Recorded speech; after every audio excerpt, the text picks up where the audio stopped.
Justru itu hawa nafsu dikasih tempat sama dia dalam hatinya. Fahuwa a'tahu yadahu, dalam letter lucknya, maka dia berikan tangannya. Maksudnya apa? Artinya dia kasih panggung, disambut sama, yuk sini mangga. Yang harusnya dia taat sama Allah, dia nggak taat, malah manjain si hawa nafsu.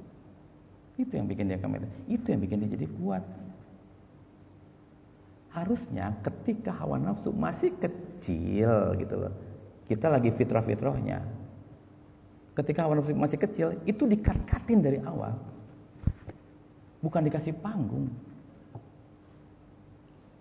Karena kalau seperti itu, dia tuh seperti orang yang menyerahkan tangannya kepada musuhnya katanya.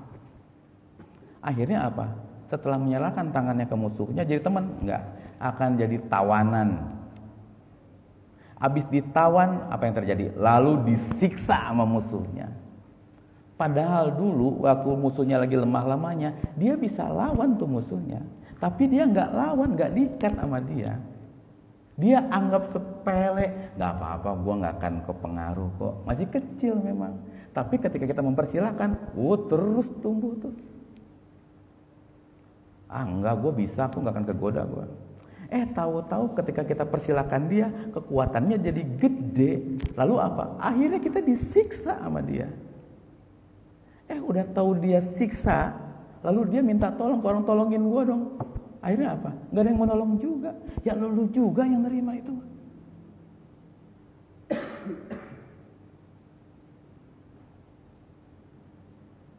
Siapa juga yang mau nolong? Orang dia juga yang kasih panggung.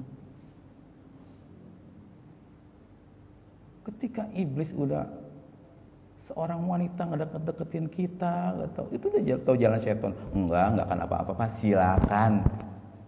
silakan. Dari kecil tahu-tahu lama jadi besar, akhirnya terbelenggu, kesiksa kita sama dia. Demi Allah. Minum dikit, enggak apa-apa, dikit minum dikit aja, dikit. Anda mempersilakan, bakal tumbuh jadi gede demi Allah. Dan ketika udah besar, gue kenapa jadi kecanduan, tolongin gue dong. Ya lu juga yang minum. Siapa yang mau bantu?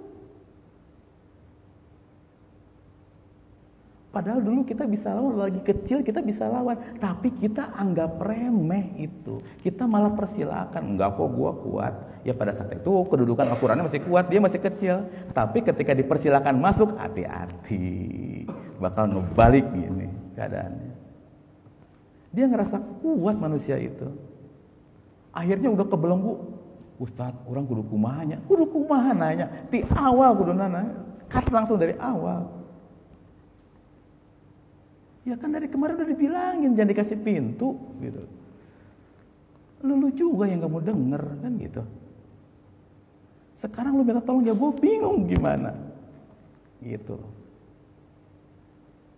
Makanya yang paling mengerikan adalah ketika dia punya momen untuk lawan, tapi dia nggak lawan.